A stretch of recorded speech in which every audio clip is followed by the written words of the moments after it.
जय हिंद साथियों, ज्ञान एजुकेशन चैनल में आप लोगों का वेलकम है। कैसी तैयारी चल रही है? आशा है कि आप लोगों की अच्छी तैयारी चल रही होगी।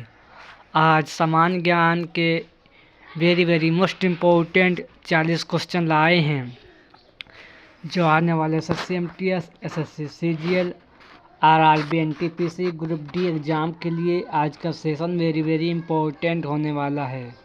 चलो सेशन शुरू करते हैं। आज का क्वेश्चन नंबर 1, निम्नलिखित में से कौन सा एक संवैधानिक संस्था है? निम्नलिखित में से कौन सा एक संवैधानिक संस्था है? तो साथियों, नीति आयोग संवैधानिक संस्था है। इसका सही आंसर ऑप्शन नंबर बी हो जाएगा, याद रखना साथियों। नेक्स्ट क्वेश्चन साथियों 2, निम्नलिखित में से कौन एक संवैधानिक संशोधन मौलिक कर्तव्यों है? निम्नलिखित में से कौन सा एक संशोधन मौलिक कर्तव्य से है? तो साथियों, ये 44वें संविधान संशोधन में है। इसका सही आंसर ऑप्शन नंबर बी है, याद रखना साथियों। नेक्स्ट क्वेश्चन 3, सॉलिसिटर जनरल निम्न में से कौन होता है? सॉलिसिटर जनरल निम्न में से क्या होता है? तो साथियों, सॉलिसिटर जनरल निम्न में से ये कानूनी सलाहकार होता है। इसका सही आंसर ऑप्शन नंबर सी हो जाएगा, याद रखना साथियों। नेक्स्ट क्वेश्चन 4, संघ लोक सेवा आयोग अपना वार्षिक प्रतिवेदन किसे सौंपता है? संघ लोक सेवा आयोग अपना वार्षिक प्रतिवेदन किसको सौंपता है? तो साथियों, राष्ट्रपति जी को ये सौंपते हैं, याद रखना। इसका सही आंसर ऑप्शन नंबर बी है, याद रखना। नेक्स्ट क्वेश्चन 5, बारी दोआब किस नदी के बीच का क्षेत्र है? बारी दोआब किस नदी का बीच का क्षेत्र है? तो साथियों, रावी एवं व्यास नदी का बीच का क्षेत्र है साथियों, याद रखना। ये रावी नदी हो गई और व्यास नदी चाइना पाकिस्तान के सीमा पर लगा हुआ देश है साथियों, याद रखना। नेक्स्ट क्वेश्चन 6, झीलों का नगर किस शहर को कहते हैं? झीलों का नगर किस शहर को कहते हैं? तो साथियों, झीलों का नगर उदयपुर शहर को कहते हैं, याद रखना साथियों। नेक्स्ट क्वेश्चन 7, भारत का पेरिस किस शहर को कहते हैं? भारत का पेरिस किस शहर को कहते हैं? तो साथियों, भारत का पेरिस जयपुर शहर को कहते हैं, याद रखना। नेक्स्ट क्वेश्चन 8, निम्नलिखित में से अरब सागर में गिरने वाली नदी कौन सी है? निम्नलिखित अरब सागर में गिरने वाली नदी कौन सी है? तो साथियों, अरब सागर में गिरने वाली नदी ताप्ती नदी है, जो ये इस समय ताप्ती नदी अरब सागर में गिरने वाली नदी है। नेक्स्ट क्वेश्चन 9, दामोदर जिसकी सहायक नदी है वह कौन सी है? दामोदर किसकी सहायक नदी है? तो साथियों, दामोदर हुगली नदी की सहायक नदी है, याद रखना साथियों। नेक्स्ट क्वेश्चन 10, इन पश्चिम वाहिनी नदियों में से दो पर्वत श्रेणियों के बीच कौन सी नदी बहती है? इन पश्चिम वाहिनी नदियों में से कौन दो पर्वत श्रेणियों के बीच बहती हैं? तो साथियों, नर्मदा नदी बहती है साथियों, याद रखना।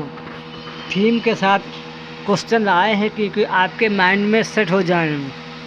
इस साथियों, याद रखना। इसका लोकेशन देख लो, कितना घूमने वाला एरिया है साथियों, याद रखना। टाइम लगे तो ज़रूर देखना कि कितना मस्त लोकेशन इसका है। नेक्स्ट क्वेश्चन 11, राष्ट्रीय गान जनगण संख्या राष्ट्रीय जनसंख्या आयोग का गठन कब हुआ? राष्ट्रीय जनसंख्या आयोग का गठन कब किया गया? तो साथियों ये 11 मई 2011 को किया गया था, याद रखना। नेक्स्ट क्वेश्चन साथियों, नंदा देवी राष्ट्रीय उद्यान इसकी स्थापना कब हुई थी? नंदा देवी राष्ट्रीय उद्यान की स्थापना किस वर्ष हुई थी? तो साथियों नंदा देवी राष्ट्रीय उद्यान की स्थापना 1928 ईस्वी को हुई थी, याद रखना। यानी 1988 ईस्वी को नंदा देवी राष्ट्रीय उद्यान की स्थापना हुई थी, याद रखना। यह नंदा देवी राष्ट्रीय उद्यान है, याद रखना। ये एरिया ऐसे हैं तो घूमने लायक हैं, वेरी वेरी मोस्ट लोकेशन इसका है। नेक्स्ट क्वेश्चन 13, मानस वन्यजीव अभयारण्य की स्थापना कब हुई? मानस वन्यजीव अभयारण्य की स्थापना कब हुई? तो आपके सामने वन्यजीव अभयारण्य मानस अभयारण्य ये रहा। इसकी स्थापना 1985 ईस्वी को हुई थी, याद रखना साथियों। नेक्स्ट क्वेश्चन 14, आंध्र प्रदेश राज्य का वन्यजीव अभयारण्य कौन कौन से हैं? तो साथियों वन्यजीव आंध्र प्रदेश के वन्यजीव बाघ अभयारण्य ये आपके कोलेरू है, पेनी कैमरी है, थेलपट्टी पक्षी विहार है, टेडवाई वन्यजीव अभयारण्य है, पाखड़ वन्यजीव अभयारण्य ये आंध्र प्रदेश के राज वन्यजीव अभयारण्य है, याद रखना। नेक्स्ट क्वेश्चन 15, एशिया कौन सी संधि द्वारा उत्तरी अमेरिका से अलग होता है? एशिया की कौन सी संधि उत्तरी अमेरिका से अलग होती है? तो साथियों बिरगी जल संधि द्वारा उत्तरी अमेरिका अलग होता है एशिया से, याद रखना। नेक्स्ट क्वेश्चन साथियों 16, विश्व का सबसे गहरा सागरीय ग्रंथ मरियाना ग्रंथ कितनी किलोमीटर फिलीपींस द्वीप समूह में है? विश्व का सबसे गहरा सागरीय ग्रंथ मरियाना ग्रंथ ये कितनी मीटर ऊंची फिलीपींस द्वीप का समूह है? तो साथियों 11,034 किलोमीटर इसकी ऊंचाई है, याद रखना। नेक्स्ट क्वेश्चन साथियों 17, साम्राज्यवाद का नाश हो ये नारा किसने दिया था? साम्राज्यवाद का नाश हो ये नारा किसने दिया था? तो साथियों साम्राज्यवाद नाश हो ये नारा भगत सिंह जी ने दिया था, याद रखना। नेक्स्ट क्वेश्चन 18, 27वां अधिवेशन की स्थापना किसके अध्यक्षता में हुई थी? 27वां अधिवेशन की स्थापना यानी इसके अध्यक्ष कौन थे? तो साथियों 27वां अधिवेशन के अध्यक्ष पश्चिम बिशन नारायण दत्त थे, याद रखना। इसका सही आंसर ऑप्शन नंबर ए हो जाएगा साथियों, याद रखना। नेक्स्ट क्वेश्चन 19, राजा की उपाधि किसे प्राप्त की थी? यानी राजा की उपाधि किसने प्राप्त की थी? तो साथियों याद रखना राजा की उपाधि ये राजा राम मोहन जी ने ये उपाधि प्राप्त की थी, याद रखना। नेक्स्ट क्वेश्चन 20, 20वां अधिवेशन की स्थापना कब हुई? 20वां अधिवेशन की स्थापना कब हुई? तो साथियों याद रखना ये 1893 ईस्वी को हुई थी, याद रखना। इसका सही आंसर ऑप्शन नंबर सी हो जाएगा। नेक्स्ट क्वेश्चन साथियों 21, 7वां अधिवेशन के अध्यक्ष कौन थे? 7वां अधिवेशन के अध्यक्ष कौन थे? तो साथियों पी आनंद चरलू थे इसके अध्यक्ष, याद रखना साथियों। नेक्स्ट क्वेश्चन 22, राष्ट्रपिता जी को महात्मा गांधी ये उपाधि किसने प्रदान की थी? राष्ट्रपिता जी को, महात्मा गांधी जी को किसने ये प्रदान की थी? तो साथियों ये उपाधि आपके सुभाष चंद्र बोस जी ने ये उपाधि महात्मा जी को प्रदान की थी, याद रखना। इसका सही आंसर ऑप्शन नंबर ए है। राष्ट्रपति जी को महात्मा गांधी की उपाधि सुभाष चंद्र बोस के द्वारा प्रदान की गई थी, याद रखना। Next question 23। खुदीराम को फांसी की सज़ा कब दी गई थी? खुदीराम को फांसी की सज़ा कब दी गई थी? तो साथियों 11 अगस्त 1908 ईस्वी को फांसी दी गई थी। 1908 ईस्वी में सेशन जज किंग्सफोर्ड की गाड़ी पर बम फेंकने के कारण वेरी रेलवे स्टेशन पर गिरफ्तार कर लिया गया था, याद रखना। Next question 24। बसंत ऋतु कब से कब तक रहती है? तो साथियों बसंत ऋतु चैत बैसाख भारतीय कैलेंडर के अनुसार मार्च भारतीय कैलेंडर के अनुसार बैसाख और चैत में रहती है, और अंग्रेजी कैलेंडर के अनुसार मार्च और अप्रैल में ये ऋतु रहती है, याद रखना। जो आने वाली है साथियों याद रखना। Next question 25। दक्षिण पश्चिम मानसून कब से कब तक रहता है? तो साथियों दक्षिण पश्चिम मानसून ये आपका जून सितंबर में 73.7% वर्षा होती है, जून और सितंबर के महीने में, याद रखना। Next question 26। भारत की सर्वाधिक ऊंचाई पर कौन सी झील स्थित है? भारत की सर्वाधिक ऊंचाई पर कौन सी झील स्थित है? तो साथियों चुलामू झील स्थित है। ये उत्तराखंड की सबसे ऊंचे पर स्थित झील है, सबसे ऊंची झील है, याद रखना।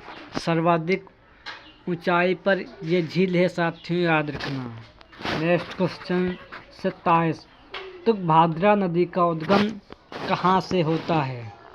तुंगभद्रा नदी का उद्गम कहाँ से होता है? तो साथियों कर्नाटक के पश्चिम घाट पहाड़ से तुंगभद्रा तथा मृदा नदी के संगम में हुआ।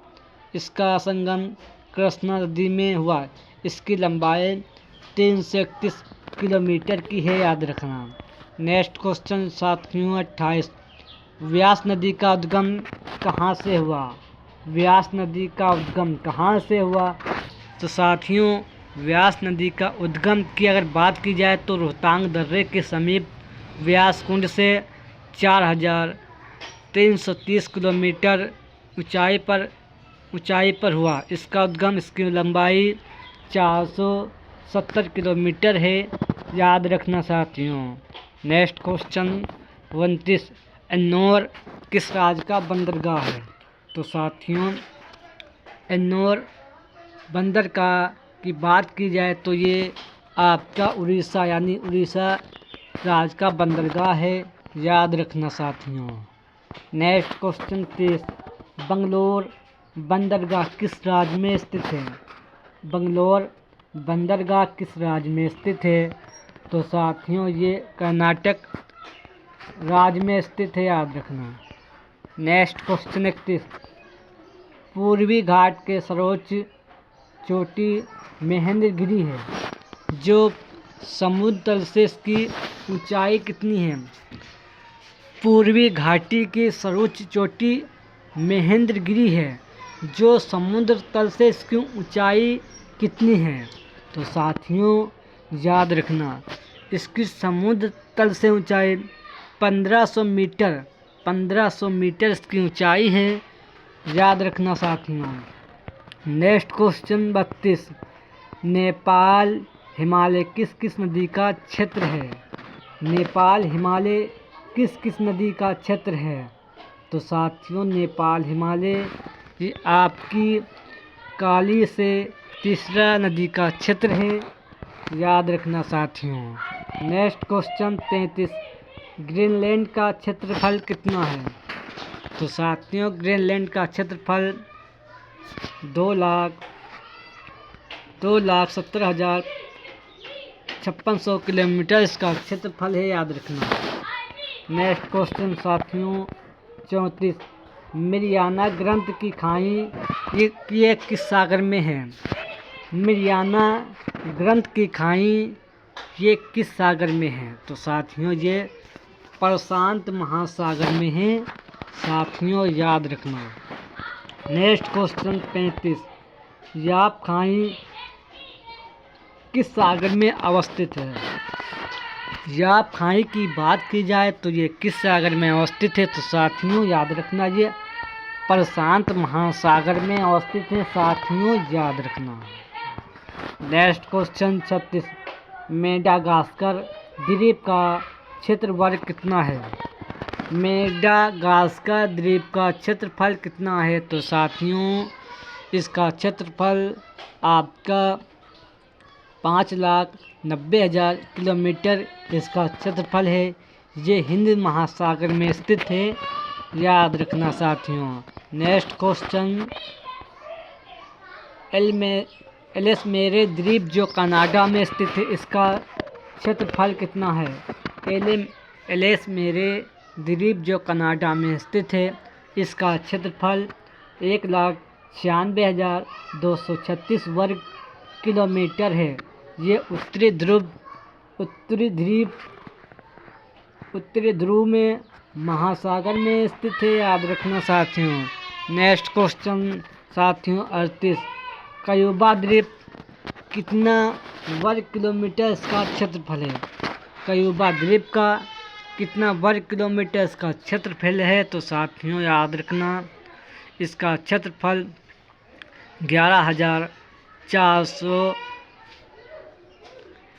11,04,522 वर्ग किलोमीटर इसका क्षेत्रफल है। ये कैरिबियन महासागर में स्थित है, याद रखना साथियों। नेक्स्ट क्वेश्चन 29, अंगोला देश की मुद्रा क्या नाम है? अंगोला देश की मुद्रा का क्या नाम है? तो साथियों 51 इसकी मुद्रा का नाम है। और राजधानी की अगर बात की जाए तो राजधानी लुआंडा है, याद रखना साथियों। नेक्स्ट क्वेश्चन 40, सर्वाधिक ठंडा ग्रह कौन सा है? सर्वाधिक ठंडा ग्रह कौन सा है? तो साथियों सर्वाधिक ठंडा ग्रह वरुण है, याद रखना। नेक्स्ट क्वेश्चन साथियों 41, टिटनेस का रोग कैसे होता है? टिटनेस रोग मानव शरीर में कैसे होता है? तो साथियों समानता से दृष्टकार कहा जाता है। ये रोग बेलिलस टेटनिक नामक जीवाणु से होता है। इस रोग के जीवाणु घाव से होकर शरीर में प्रवेश करते हैं, याद रखना। जब शरीर में कोई घाव हो जाता है या किसी लोहे का यंत्र लग जाता है तो इससे लोहे या टीन का यंत्र शरीर में लगने से ये जीवाणु शरीर में प्रवेश कर लेते हैं घाव के रूप में। इससे टिटनेस नामक रोग शरीर में उत्पन्न होने का ज़्यादा चांस रहता है। आज के सेशन में एक और अभी क्वेश्चन रह गया है 42, पीली नारी मोजेक किस पादप में रोग होता है? पीली नारी मोजेक किस पादप में ये रोग होता है? तो साथियों भिंडी के पादप में ये रोग पाया जाता है, याद रखना। ये आज के सेशन में वेरी मोस्ट इम्पोर्टेंट 42 क्वेश्चन थे। सेशन पसंद आया तो लाइक करें और चैनल को सब्सक्राइब करें। जय हिंद, जय भारत।